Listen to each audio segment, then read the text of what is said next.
Marriage equity, voter protections, and veteran issues.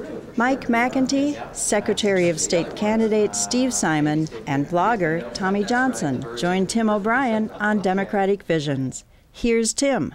State Representative Steve Simon returns to Democratic Visions as the Democratic nominee for Secretary of State. Welcome, Steve. Thanks for having me back. Steve grew up in St. Louis Park in Hopkins. He and Leah Simon live in Hopkins with their very young daughter and even younger son. Steve has completed his 5th term in the Minnesota legislature representing House District 46B, and Steve seldom, if ever, misses the Hopkins Raspberry Festival Parade. His concise and articulate stands for voter rights and voter protections, for marriage equality, and for consumer fraud protection has gained widespread appreciation in Minnesota and earned him national recognition. Steve Simon is ready to take over from retiring Secretary of State Mark Ritchie. Steve, when you were here last, we talked extensively about your opposition to the photo ID constitutional amendment, and guess what? Our program was so widespread that it failed. Amazing. Yes, it's just tremendous. But what did you view as the principal problems with that proposed amendment? Well, it went way, way too far. I think Minnesota really dodged a bullet. As people came to understand towards the end of the campaign, that particular proposal would have made Minnesota the worst and the harshest in the country when it came to ballot access. What do you mean by worst? Well, let me give you an example. Before we put that on the ballot, it was thought that the harshest and strictest when it came to ballot access was the state of Mississippi, because the state of Mississippi not only took a hard line on freezing a lot of people out, but they actually went the extra step of putting their restriction in their state constitution. Oh, just like the Republicans wanted to do here in Minnesota? That's what they wanted to do. But even Mississippi had the heart to put in an exception in their constitution, because it passed, it's in the Mississippi Constitution right now.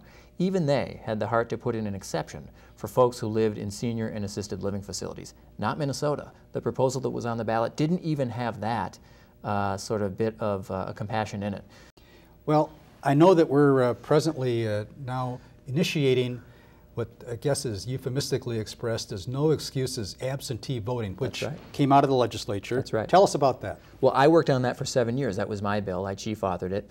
And it was a long slog, but we got it done, and we got it done in a bipartisan way. Now, you know that you're talking to somebody that has always voted absentee, and I've had to make these little white lies as to whether I was going to be around or not. That's right. Well, that's a great segue into what the standard has been. Until now, until this election, the standard for absentee voting has been that you have to certify on paper that you're going to be basically out of town that day. And you're right, there was some white lying going on. And so for the first time ever, any of us can now vote from home without an excuse, without an explanation, without an alibi. And it's really going to help a lot of people. I mean, all kidding aside, I mean, people who are homebound or disabled or hospitalized or just plain busy are now going to be able to avail themselves of this reform, and they're going to be able to vote from their couch or vote from their kitchen table. You know, as I was trying to pass this for 7 years, I always thought about my dad, who is 80 years old. He's got Parkinson's disease. He doesn't drive a car anymore. He uses a walker. And for a guy like that, this is a godsend. And he deserves the comfort and convenience after so many years of doing right and working hard and playing by the rules. He deserves that added convenience of voting from his kitchen table if he wants to. In the modern era, I think more and more people are expecting that their government, and they have every right to expect, is going to accommodate their real lives. And this is what that does. What's been the response of the voting officials around the state? Have you heard any feedback from them? It's funny you say that. And I've been crisscrossing the state meeting with precisely those folks, because they are the ones on the front lines. And what they say is they think it's going to be a net plus. They think that certainly in the medium and long run it's going to mean an uptick in participation and that people are going to enjoy it. And they all agree that there's no turning back now. You can't put the toothpaste back in the tube. Having given people of Minnesota that real empowerment to vote from their homes, it's going to be real hard to undo. Not that anyone wants to undo it, but I think people see that we've really adopted something special here. Now, I'm going to get into in just a minute what you hope to accomplish going forward when you are elected to be Secretary of State.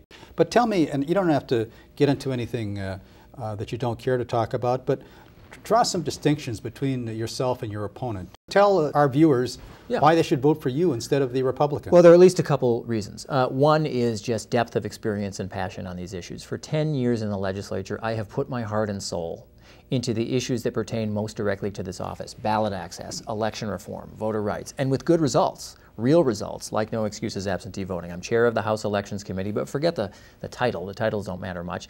It's about the interest and the hard work and the passion for exactly these democracy issues. Second, I think, has to do with emphasis of the campaign. I'm talking very openly about the two words that I think ought to summarize the mission of the office: ballot access.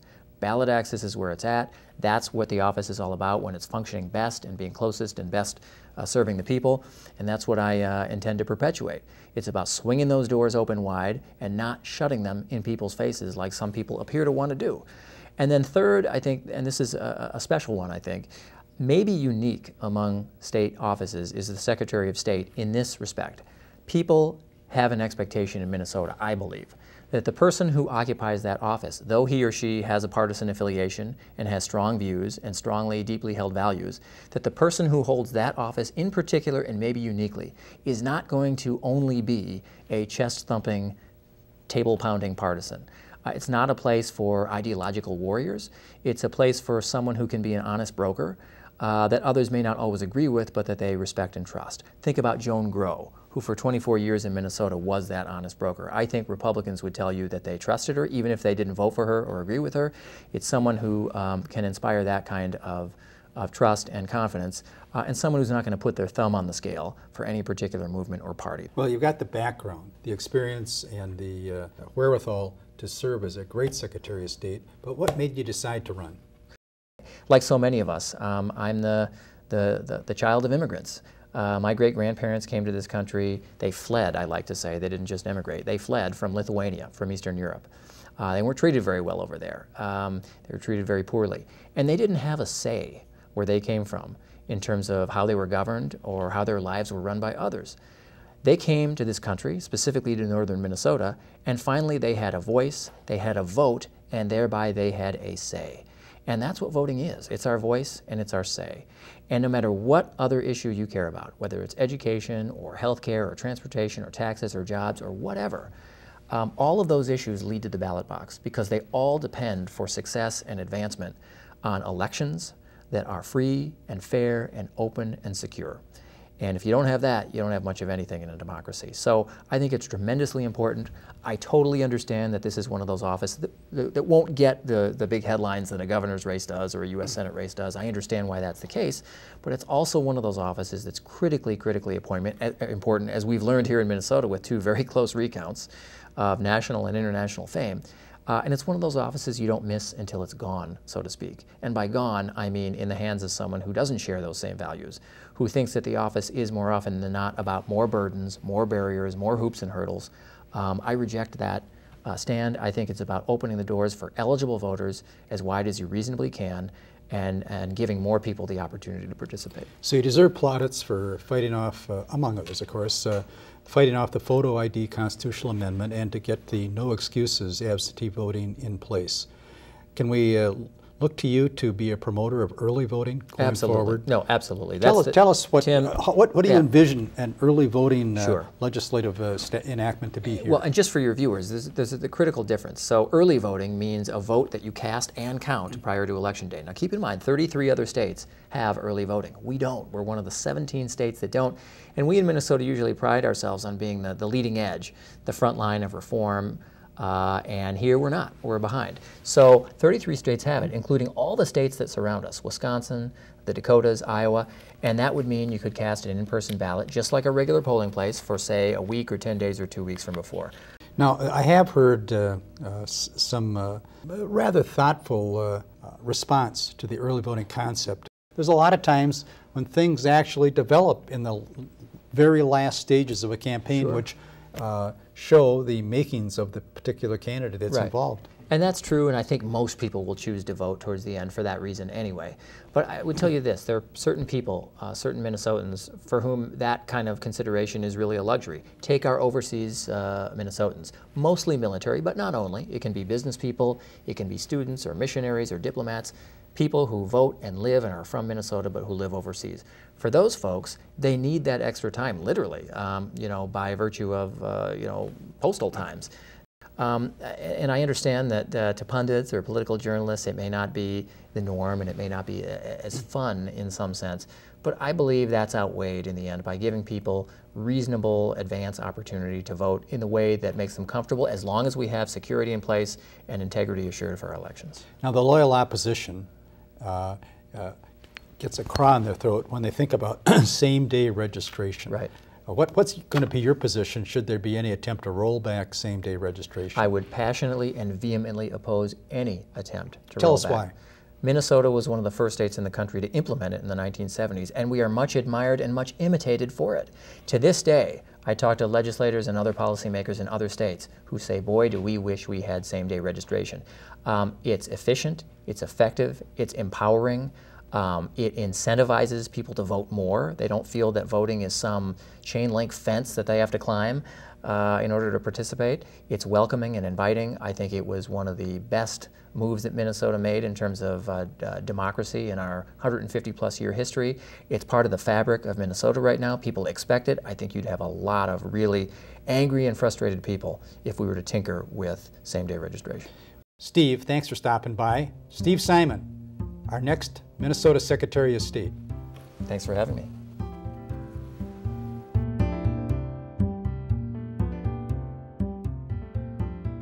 Macalester College graduate Mars Beltrandi is working on Representative Yvonne Seltzer's re-election campaign. Mars can be found at the DFL Coordinated Campaign Office on Main Street in Hopkins. Well, it's a pretty casual office. So we've got people from the Franken campaign, from the regular DFL, people from Sharon Sun's campaign, and two House organizers. So myself and someone who's working for Paul Rosenthal and Ron Earhart. Campaign only needs to tell where and when.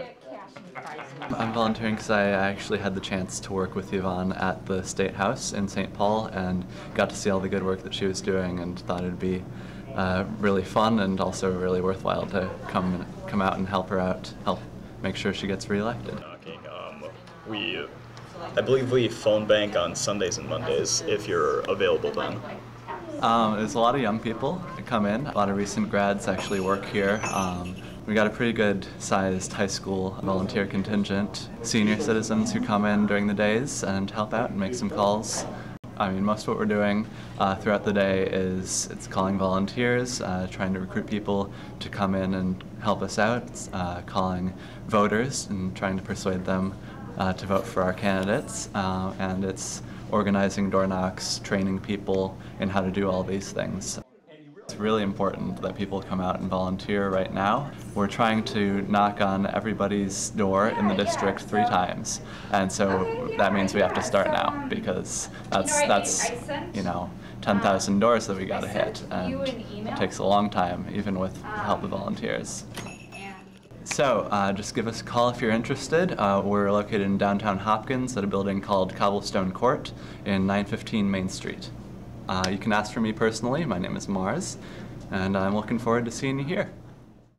Edina, Hopkins, Bloomington, Minnetonka, and Eden Prairie and Plymouth residents should contact the campaigns of their favorite Democratic candidates to get started. Just Google their names. Their websites will help you get connected. U.S. veteran medical hospitals have been in the news for the past several months, and it has not been good news. There's demonstrable evidence of long wait times for our veterans, and unfortunately, Vet Health Center administrators have falsified wait times for care to make the system look good. And there's more.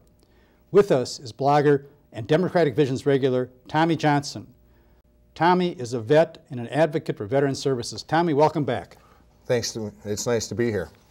You are involved with the veterans of foreign wars. Is that not correct? I was at the post level. Now I'm at the district level. I'm the legislative officer. But I'm here tonight for myself. I understand that. I'm not. Okay. You're not a spokesperson. The Veterans of Foreign Wars, to my understanding, lobbies Congress for better veterans' health care and benefits, assists veterans who have disabilities, and provides community service. As a member and as an advocate for veterans issues, talk to me about the VA problem that I just mentioned. Okay. First off, I'd like to say is we're not lobbyists because lobbyists typically have money, and we don't. We have any money. We advocate. Okay. Right now, we have a lot more veterans needing services than the system was designed to hold. we're short approximately 10,000 clinical technicians and 1,500 medical doctors. Well, the acting secretary of the department testified before Congress just to that effect, did he not? Yes, he did, and today the deal kind of blew up. Congress only has a week left before the August recess to get this done. It's a problem they've known about for months, and it doesn't look like they're going to get it done. Is it a matter of money? Yes and no. The Republicans don't want to spend that much, but they would be willing to if they got the trade-offs that they wanted. They're kind of holding the veterans bill hostage for other things that they want. Now, my understanding is that the complaints haven't been as much about the caliber of the service, but the wait times. Is that generally true? That is correct. Once you get into the system and you're seen by the VA, generally people are very happy with the system. And the Department of Affairs, again, the acting secretary, I believe, was looking for an appropriation of upwards of $17 billion to address this problem? Yes, but that's just a stopgap. The total bill is coming in closer to $35 billion over 10 years. Support for veterans sort of transcends party lines. Is this a unique situation we're dealing with here? Yes, it is. This is pretty much unprecedented. John McCain has called on people to calm down and get to work. The problem is coming out of the Republican-led House. Minnesota-wise, what's going on with veterans in Minnesota? We have two VA medical centers in Minnesota, St. Cloud and Minneapolis, and we aren't seeing any of these problems coming out of here. One of the reasons why is because the Minneapolis Veterans Center is one of the research centers for the entire veterans system. It's an innovative place that starts things that other veterans medical centers duplicate and copy. They work very closely with the University of Minnesota Medical School. It's a really good facility. We're very lucky to have it here in Minnesota. But that's just part of the services that the state provides. Does it not also provide actual veterans' homes for people that need that facility? Yes, it does. And Minnesota has 5 veterans' homes from Silver Bay, Laverne, Hastings, and Minneapolis, and Fergus Falls. This year, Governor Dayton proposed $4 million in bonding allocated to those those 5 homes. Mm-hmm. The legislature increased the bonding total to almost $1.2 billion, but cut the bonding expenditures to those 5 homes to $2.7 million. This was not a good year for Minnesota veterans. Are there any candidates out there, either federal or state candidates, who from your vantage point have been callous as regards veteran issues? Well, John Klein, for one. He's a congressman for the 2nd Congressional District? Yes, he is. He blew up a Republican. bill. Yeah, he's a Republican. He blew up a bill to reform GI Bill student loan things to hold some of these private for-profit educational institutions accountable. The bill was introduced to make some needed reforms and John was chairing the Education and Workforce Committee, ruled the bill non-germane, and then along party lines, his ruling was upheld. Why would he do that? According to news reports, John Klein has taken almost $50,000 from for-profit educational institutions. Mm-hmm. His office, of course, denies that has anything to do with this. How could you even suggest that? It's shocking. Far be it from you to suggest it. I would not suggest it if that's what the congressman said. What about locally? Are there any people out there running for office that seem to minimize or disregard or treat veterans with some disrespect? I'd like to say one thing first about in the Minnesota legislature. Yes. Veterans issues really are nonpartisan. Well, I know they are. And the veterans have friends on both the Democratic and the Republican side of the aisle.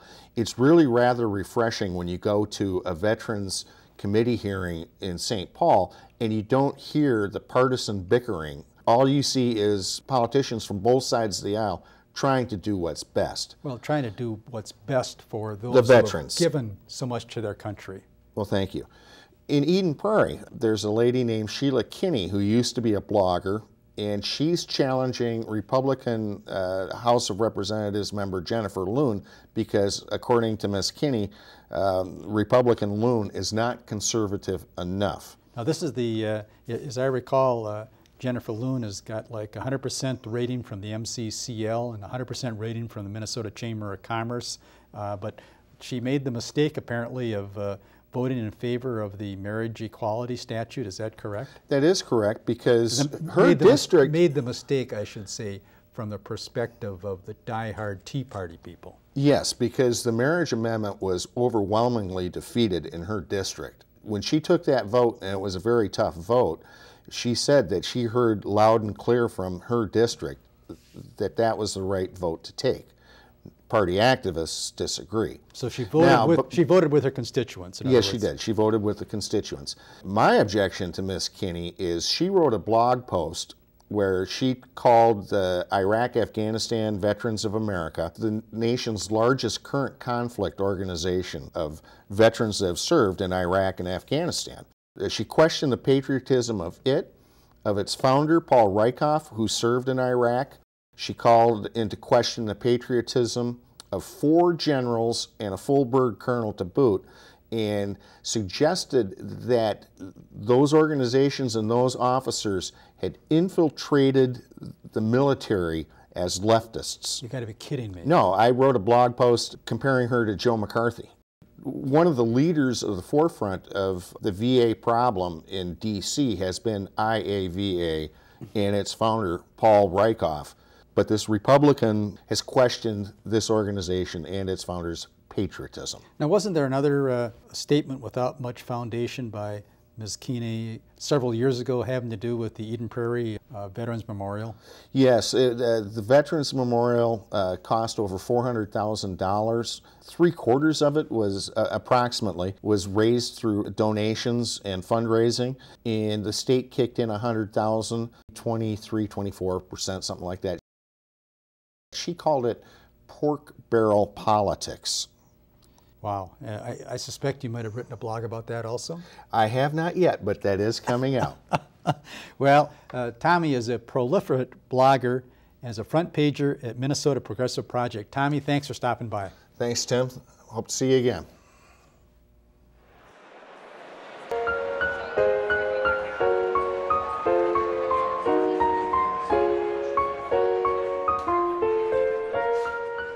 At midnight on August 1st, right around a year ago, then Minneapolis Mayor R.T. Ryback presided over Minnesota's first same-sex marriage ceremonies. Mike McIntee was live streaming the ceremonies to the Uptake subscribers and to MSNBC from City Hall. And Margaret and Kathy, by the power now finally vested in me.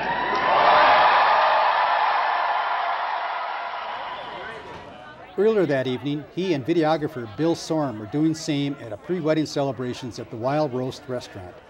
Less than a year before, a Republican-backed ballot question that would have banned same-sex marriage in Minnesota was defeated by voters on November 6, 2012. The state and the nation were shocked, and that's the subject of a new documentary being produced by Mike McIntee. Prior to the Uptake, and for 13 years, Mike ran Hubbard Broadcasting's all-news channel on DirecTV. Mike, welcome to our table. Tim, good to be here. Mike, I know that you're an AM 50 guest and political analyst, and I'm also aware that you're the co-founder and executive producer of The Uptake. Before we get into the documentary, tell me a little bit more about The Uptake, would you please? Well, The Uptake's been around since about 2007, and we helped live stream a lot of what was going on outside the Republican National Convention here in St. Paul, which was very surprising to the media that there was actually protests going on because they were all locked inside the Civic Center. But we were probably best known for live streaming the Al Franken, Norm Coleman recount. We showed every vote being recounted and then everything that happened. I actually turned into that. That was pretty interesting. Yeah, it was. We had 10,000 people watching, nice. And nobody had done that before on the internet. So let's go to the documentary.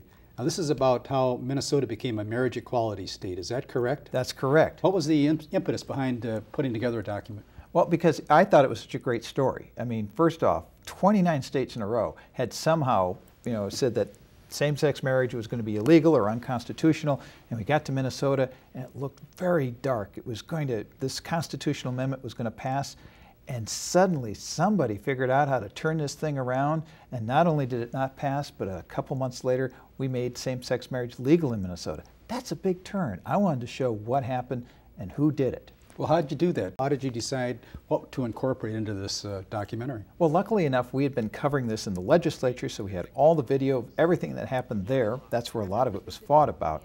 But we also had video that we'd shot along the way because we've been covering this at the Uptake for like the last 3 years. Then we went back and interviewed a lot of the volunteers and the leaders of this movement and how they made it happen. Some of the stories are incredibly touching, and some of the politics and some of the interesting groundwork that came out of that, how they actually got stuff done, very, very interesting. Well, I think the most interesting stories in the documentary are about how people who were actually on the front lines were impacted by this, how they changed, not just the people they were calling, but impacted themselves, including a pair of 2 women who they thought they were doing this for other people, but they found out that this was actually for them. These are people that are, what, making calls or going door to door? What are they doing to influence their friends and neighbors?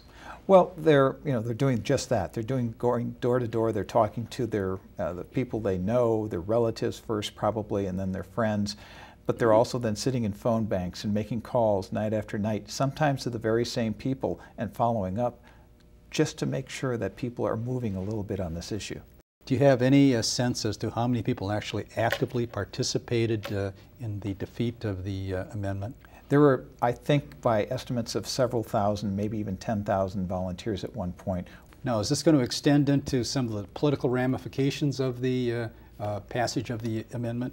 It will talk about, how this affected, people staying or not staying in the legislature, but I think the real focus is on what happened in that short amount of time during the turnaround.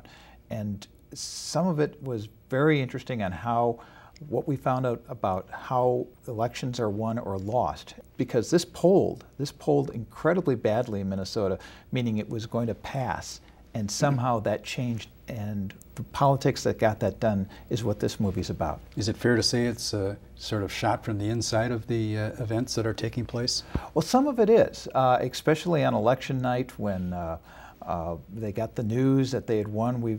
There's a camera there that captures the excitement of what happened, but we get the inside story from all the people who financed this, as well as the people who were out there on the front lines. So where is the documentary at this point in time? Is it ready to be shown? No, it's not. We've been showing a few clips. We took it to Netroots. We got a good reception, some of the clips we showed. It's one of those things where we have literally hundreds of hours of video that need to be kind of winnowed down along with the new stuff that we've put together. And so it's taking some time, and we're hoping to have it done here probably by the end of the year. How are you going to roll it out? Well, first off, we know we want to go to the Minneapolis-St. Paul International Film Festival. We've been invited to show it there, but we're also going to do the film festival circuit, and eventually we want it to be seen on national television, probably on Free Speech TV. Now, I would think that a documentary of this sort would contain a lot of lessons that would be of interest to social and political activists. Am I right in that perception? Oh, you certainly are, because this was something that, there was some incredible research done after Proposition 8 happened in California. This is what basically made same-sex marriage illegal in California. And the people who did the research on that found that you have to frame things in a way that are within other people's values to get them to change their mind. And the only way you're going to be able to do that is to have a one-to-one conversation with them. And so those two things really changed how this campaign was run. Every other campaign that's been on this issue has had a lot of money, has outspent the other side, outspent the conservatives, but they didn't have this, and that's what made the difference. Are there similar amendments on ballots coming up across the country that you're aware of? Not that I'm aware of, and actually since this happened in Minnesota, this has really moved into the courts now. It's become a court issue since the Supreme Court ruled on DOMA, the Defense of Marriage Act, and that has kind of set off a cascade of rulings of the various states. So I think the conservatives see that they're on the losing side of this thing. I don't think they want to make it a ballot issue right now because opinion has turned. Well, it sounds to me like it's a daunting enterprise, but well under control, and I look forward to its release. Mike, thanks for stopping by. Thank you, Tim. Glad to be here.